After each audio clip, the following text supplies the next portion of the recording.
স্বপ্ন, ভ্রমণ, পরিবার ও ভালোবাসার রঙে রাঙানো এক যাত্রা। হ্যালো এভরিওয়ান, আমি সৌপালি। আপনারা দেখছেন বং ইন জয়পুর। চলুন শুরু করা যাক আজকের নতুন একটি অধ্যায়। আজ শুরু হচ্ছে আমাদের জয়পুর থেকে সিমলা রোড ট্রিপ। সত্যি বলতে এই ট্রিপটার জন্য আমরা অনেক দিন ধরেই অপেক্ষা করছিলাম, তাই এক্সাইটমেন্টটাও কিন্তু খুব বেশি কাজ করছে। সকালটা শুরু হলো কিচেন থেকেই। সামনে অনেকটা রাস্তা, তাই বাড়িতেই বানিয়ে নিচ্ছি একটু এগ স্যান্ডউইচ। আগের দিন রাতেই আমরা সব প্রস্তুতি সেরে নিয়েছি। সমস্ত সুটকেস গাড়িতে তুলে দিয়েছি যাতে সকালে কোনো তাড়াহুড়ো না হয়। যাই হোক, চলুন ঝটপট করে এগ স্যান্ডউইচগুলো বানিয়ে নিই। আমাদের জন্য স্যান্ডউইচ বানানোর সাথে সাথে আমি কায়রার জন্য একটু সেদ্ধ ডিম আর একটুখানি রোস্টেড মাখানা আর কিছু ড্রাই ফ্রুটসও প্যাক করে নিয়েছি।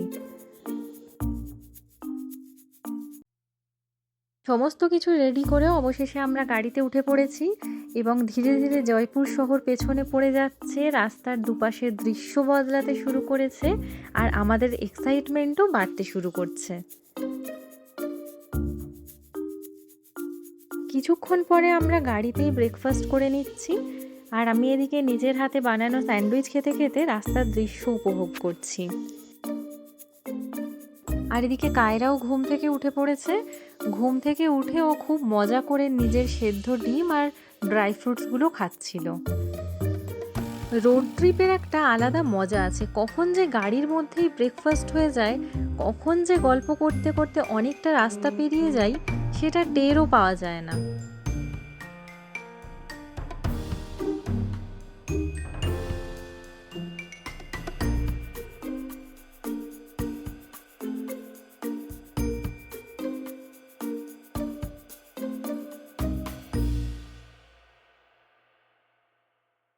দীর্ঘ পথের মাঝে এক কাপ গরম চা যেন নতুন করে এনার্জি এনে দেয়। তো আমি আর মা নিয়েছিলাম মশালা টি আর বাবিয়া নিয়েছিল হট কফি, আর কায়রাও বাবিয়ার থেকে একটু একটু কফি খাচ্ছিল।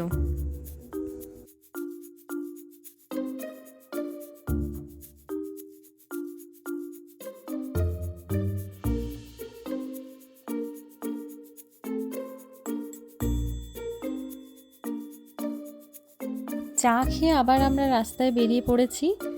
আমাদের জার্নি বেশ ভালোই এগোচ্ছে আর গল্প করতে করতে কখন যে অনেকটা পথ পেরিয়ে এসেছি টেরই পাচ্ছি না।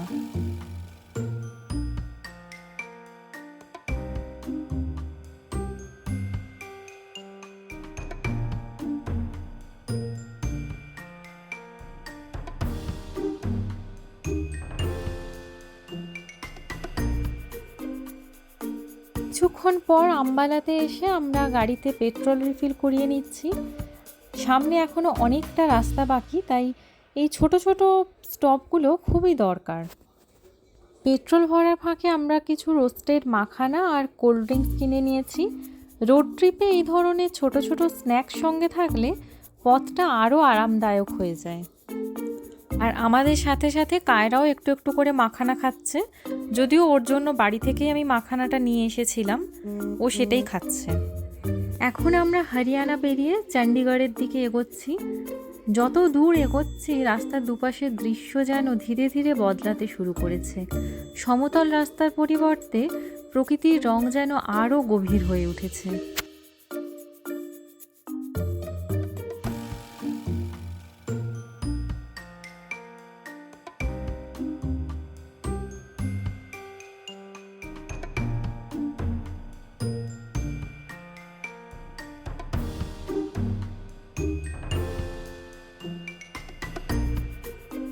তো ফাইনালি আমরা হিমাচল প্রদেশে ঢুকে পড়েছি।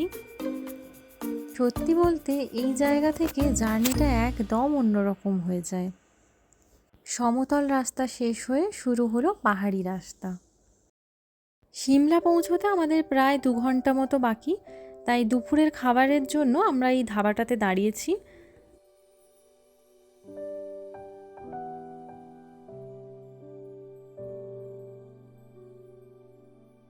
আচ্ছা, এখানে এখন আমাদের মাটনটা গরম করা হচ্ছে, তো আমরা মাটন রাইস খাবো বলেছি। আর সত্যি বলতে পাহাড়ের মাটনটা কিন্তু ভীষণ টেস্টি হয়। দীর্ঘ রাস্তার পরে গরম গরম মাটন রাইস খেতে সত্যিই দারুণ লাগছে। পাহাড়ি পরিবেশে বসে এই সাধারণ খাবারটাও যেন আরও বেশি সুস্বাদু মনে হচ্ছে। খাওয়া দাওয়া শেষ করে শুরু হলো আমাদের আজকের যাত্রার শেষ পর্ব। এখন রাস্তার প্রতিটি বাঁক যেন নতুন নতুন দৃশ্য উপহার দিচ্ছে। পাহাড়ের গা বেয়ে এগিয়ে চলা রাস্তা, দূরের সবুজ পাহাড় আর ঠান্ডা হাওয়া, সব মিলিয়ে জার্নিটা আরও উপভোগ্য হয়ে উঠেছে। আর সত্যি বলতে সিমলা যত কাছে আসছে এক্সাইটমেন্টটাও তত বাড়ছে।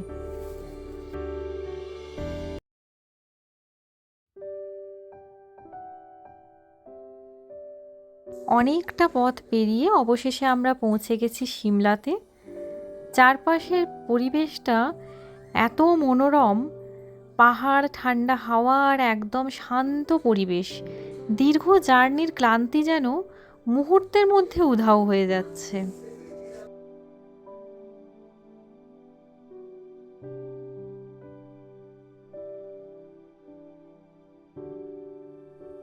এখন আমরা পৌঁছে গেছি ক্লিফটন ভ্যালিতে। আর এখানে আমাদের হোমস্টে নেওয়া হয়েছে, যেটা আগে থেকেই বুকিং করা রয়েছে। বাইরে থেকে এই জায়গাটা এত সুন্দর লাগছে, আমি তো কল্পনাই করতে পারছি না যে ভেতরটা আরও কত সুন্দর হবে। এই যে এখন আমরা অ্যাপার্টমেন্টের ভেতরে ঢুকছি। তো চলুন আমার সাথে সাথে আপনাদেরও আমাদের এই হোমস্টেটা একটু ঘুরে দেখাই। জায়গাটা সত্যিই ভীষণ সুন্দর আর খুব সুন্দর করে সাজানো। আমাদের তো সবার ভীষণ ভালো লেগেছে। আগামী বেশ কিছু দিনের জন্য এটা আমাদের লিভিং রুম, যেটা ভীষণ সুন্দর করে সাজানো। এখানে একটা টিভি রয়েছে। আচ্ছা, এবার যাচ্ছি কিচেনের দিকে। কিচেনটাও ভীষণ সুন্দর করে সাজানো। এখানে টোস্টার রয়েছে, মাইক্রোওয়েভ রয়েছে, electric kettle, gas oven, induction. আচ্ছা, ওনারা কিছু কিছু ইউটেন্সিলসও দিয়েছেন। আমরাও কিছু নিয়ে এসেছি, তবে ওনারাও বেশিরভাগটাই দিয়েছেন। এখানে ফ্রিজ রয়েছে। আচ্ছা, ওটিজিও রয়েছে। আর কিচেনের সাথে সবচেয়ে সুন্দর যেটা হলো, একটা অ্যাটাচ ব্যালকনিও রয়েছে, যেখান থেকে সুন্দর পাহাড়ের দৃশ্য উপভোগ করা যাবে। প্রথমেই চলে এলাম বাবিয়ার মায়ের বেডরুমে। ভীষণ সুন্দর করে সাজানো রুমটা। আর এদিকে দেখতে পাচ্ছি একটা অ্যাটাচ ব্যালকনিও রয়েছে।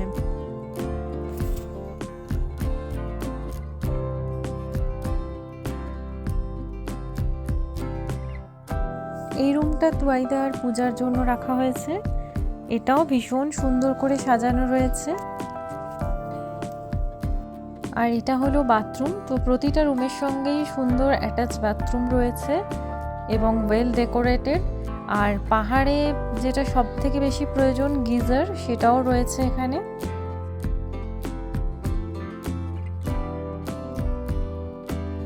আর ফাইনালি এটা হলো আমাদের বেডরুম। এটাও ভীষণ সুন্দর করে সাজানো গোছানো রয়েছে। আর যেটা সব থেকে বেশি পছন্দের সেটা হলো এই ব্যালকনি।